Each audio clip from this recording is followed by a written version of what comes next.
कौवे भाई, आजकल ना आपका दूध बहुत पतला आ रहा है। कहीं आपने दूध में मिलावट करना तो शुरू नहीं कर दिया ना? सारा दूध पानी की तरह पतला लगता है। अरे ओ बाबूजी, ये कालू कौवे का दूध है जो पूरे जंगल में मशहूर है। ये कालू कौवा अपनी गर्दन कटवा सकता है पर दूध में पानी नहीं मिला सकता। हाँ जानता हूँ, पर पिछले 2 दिनों से तुम्हारा दूध बहुत ही पतला आ रहा है ना, इसलिए पूछ लिया मैंने। झूठ बोले तेंदुआ काटे। बाबूजी वो क्या है ना, आजकल गाय कुछ ठीक से चारा नहीं खाती, इसी वजह से दूध आपको पतला लग रहा है। अच्छा, अब मस्का मत लगाओ और 2 लीटर दूध दे दो। तब तक आप लोग कमेंट में बताएं 56 इंटू 4 कितने होते हैं। कालू कौवा अपनी दूध की बाल्टी से तोताराम को दूध दे देता है और दूध देने जंगल के बाकी पक्षियों के घोंसले में चला जाता है। कालू कौवा उस जंगल का एकमात्र ऐसा पक्षी था जो अकेले ही पूरे जंगल में दूध बेचता था।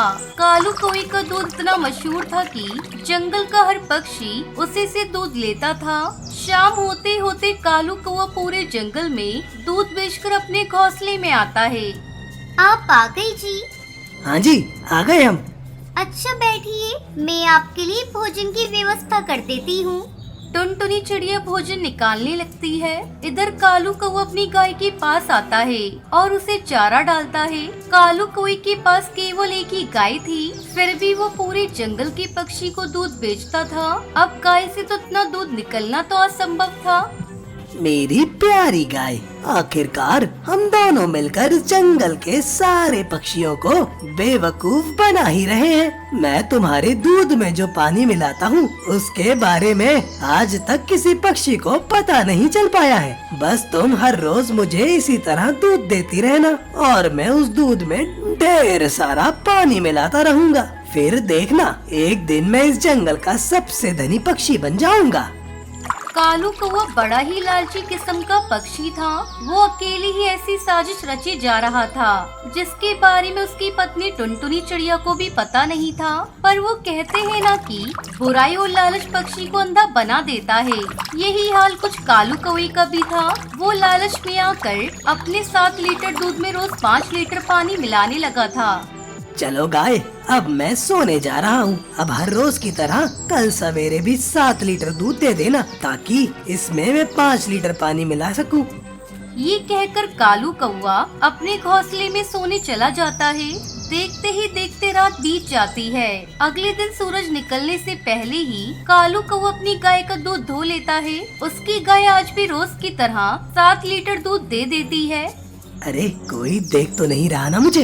मैं तुरंत ही इस दूध में 5 लीटर पानी मिला देता हूँ।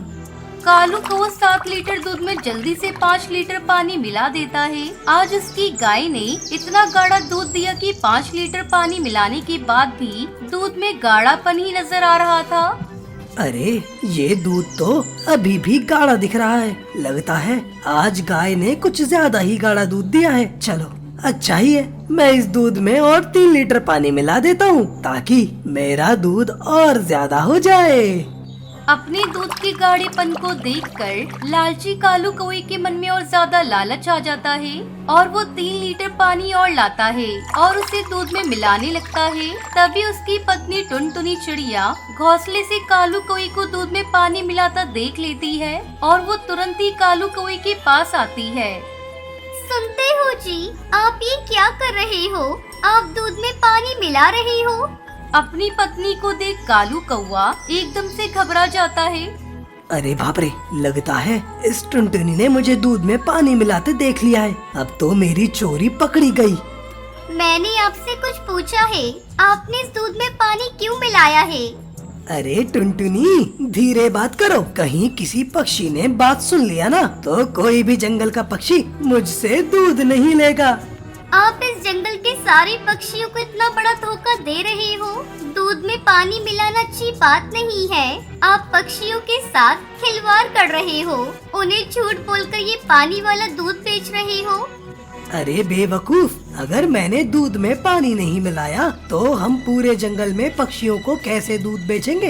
ये गाय तो केवल 8 पक्षियों के हिसाब से दूध देती है और जब मैं इस दूध में पानी मिलाता हूँ तब मैं जाकर 30 पक्षियों को ही दूध बेच पाता हूँ। सोचो अब इतने दूध में पानी मिलाने से कितना मुनाफा होता है। आप कुछ भी कहो जी, पर इतना लालच करना अच्छी बात नहीं है। आप ये लालच करना बंद कर दीजिए, वरना एक दिन हम दोनों के लिए इस लालच का बहुत बुरा अंजाम होगा। टुनटुनी, तुम अपना मुंह बंद ही रखो और मेरे इस काम से तुम दूर ही रहो। मैं बहुत अच्छे से जानता हूँ कि क्या सही और क्या गलत है। इतना कहकर कालू कौआ वो दूध की बाल्टी उठाता है और जंगल में चला जाता है। देखते ही देखते सवेरा हो जाता है। कालू कौआ बबली कबूतरी के घोंसले में आता है। दूध ले लो, दूध ले लो बबली बहन। हाँ आ रही हूँ, 2 लीटर दूध दे दो कौवे भाई। कालू कौआ बबली कबूतरी को 2 लीटर दूध दे देता है। अरे कौवे भाई, आज तो आपने बहुत ही पतला दूध दिया है। ये तो दूध कम और पानी ज्यादा लग रहा है। अरे कबूतरी बहन, वो क्या है ना, मेरी गाय कुछ दिनों से बहुत बीमार है। आप चिंता ना करिए, कल से आपको एकदम गाढ़ा दूध मिलेगा। कौवे भाई, बहुत दिनों से आपका दूध बहुत पतला आ रहा है। कल से मुझे गाढ़ा दूध चाहिए। बिल्कुल बबली बहन, आप चिंता ना करो। इतना कहकर वो कालू कौआ वहाँ से चला जाता है। इसी तरह कालू कौआ पूरे जंगल के पक्षियों को दूध बेच देता है। जंगल का हर पक्षी कालू कौए से आज वही बात कहता है जो बबली कबूतरी ने कही थी। पर कालू कौए ने सबको एक ही बात कही कि कल से वो गाढ़ा दूध देगा। देखते ही देखते कई दिन गुजर जाते हैं। कालू कौआ रोज पानी मिलावट वाला दूध पक्षियों को बेचता रहा और उन्हें हर रोज एक ही बात कहता रहा कि वो कल से उन्हें गाढ़ा वाला दूध देगा। पर इस बार काफी सारे पक्षी कालू कौए से दूध लेना बंद कर देते हैं, क्योंकि कालू कौआ हर रोज उन्हें पानी वाला दूध देने लगा था।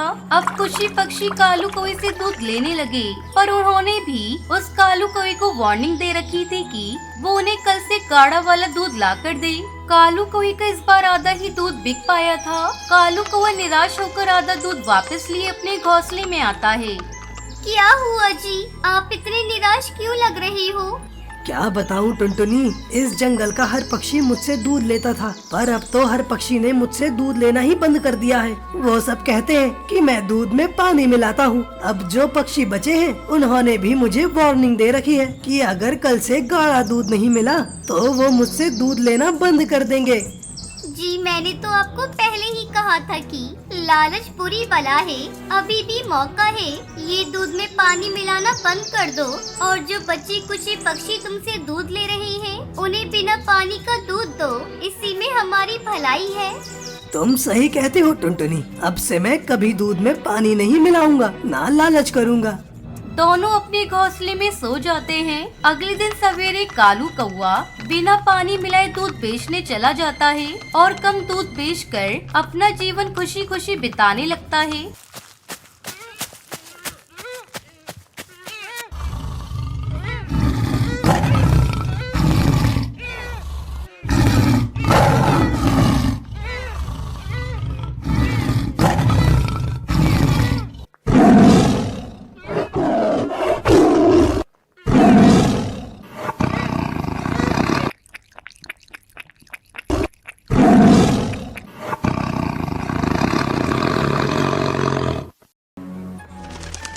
जंगल में टुनटुनी चिड़िया अपने 2 बच्चों के साथ रहती थी।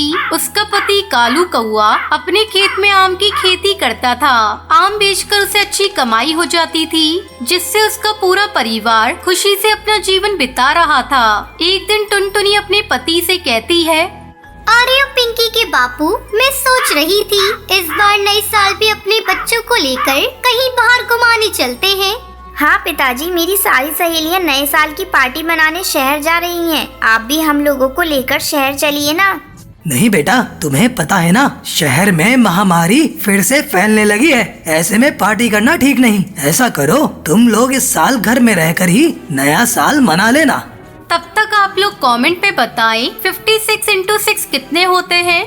कुछ दिन इसी तरह बीत जाते हैं। एक दिन कालू जब अपने खेत पर आम को तोड़ने के लिए जाता है तो देखता है कि उसकी सारी फसल बर्बाद हो चुकी थी। वो दुखी होकर घर लौटता है। उसे दुखी देखकर उसकी बेटी पूछती है, क्या बात है पिताजी, आज आप बहुत उदास लग रहे हैं। आज आप हमारे लिए मिठाइयाँ भी नहीं लाए। हाँ जी, आज ऐसी कौन सी बात हो गई? पहले कभी आपको इतना उदास और दुखी नहीं देखा। क्या बताऊं पिंकी की माँ, पता नहीं कैसे सारी फसल एक ही रात में बर्बाद हो गई। अगर मैं फसल को बाजार में नहीं बेचूंगा तो पैसे घर कैसे आएंगे? मैं अपने बच्चों के लिए कहाँ से नए साल का तोहफा ला कर दूंगा। आप चिंता क्यों करते हो जी? हम कल ही अपने खेत में जाकर सारे खराब पेड़ों को हटाकर उसकी जगह नए आम के पेड़ को लगाएंगे। जहाँ तक बच्चों की बात है तो हमारे दोनों बच्चे बहुत ही समझदार हैं। वो उपहार के लिए जिद नहीं करेंगे। अगले दिन कालू और टुनटुनी खेत पर जाकर खेत से सारे खराब पौधे उखाड़ रहे थे। तभी उन्हें पौधों के बीच में एक पक्षी कराहता हुआ मिला। अजी सुनते हो जी, जल्दी इधर आओ। ये देखो, यहाँ एक पक्षी घायल पड़ा है, लेकिन अभी भी उसकी सांसें चल रही है। कालू और टुनटुनी दोनों उस पक्षी की देखभाल करने लगते हैं। थोड़ी देर बाद उस पक्षी की हालत में कुछ सुधार होता है और वो पक्षी एक परी में बदल जाती है। आप लोगों ने मेरी जान बचाई है। मैं अपने दुश्मनों से बचने के लिए आपके खेत में गई थी, लेकिन उन्होंने मुझे ढूंढकर मुझे घायल कर दिया। अगर आपने मेरी जान नहीं बचाई होती तो पता नहीं मैं कब तक यहाँ पड़ी रहती और मेरी मौत हो जाती। मेरे दुश्मनों ने मुझे ढूंढने के लिए आपका सारा आम का बगीचा बर्बाद कर दिया। आपने मेरी जान बचाई है, इसके लिए मैं आप लोगों को कुछ देना चाहती हूँ। ये लीजिए, मैं आपको आम के कुछ जादुई बीज दे रही हूँ, जिसे अपने खेत में डाल देना। टुनटुनी को बीज देकर वो परी वहाँ से गायब हो जाती है। दोनों पति पत्नी आम के बीज को अपने खेत में डाल देते हैं। अगले ही दिन उनके खेत में आम के पेड़ों पर सोने के आम आ जाते हैं, जिसे देखकर कालू और टुनटुनी बहुत खुश होते हैं। कालू आमों को सुनार को बेचने के लिए चला जाता है। इस तरह जादुई आमों की खेती करके कालू का पूरा परिवार खुशी खुशी नया साल मनाता है।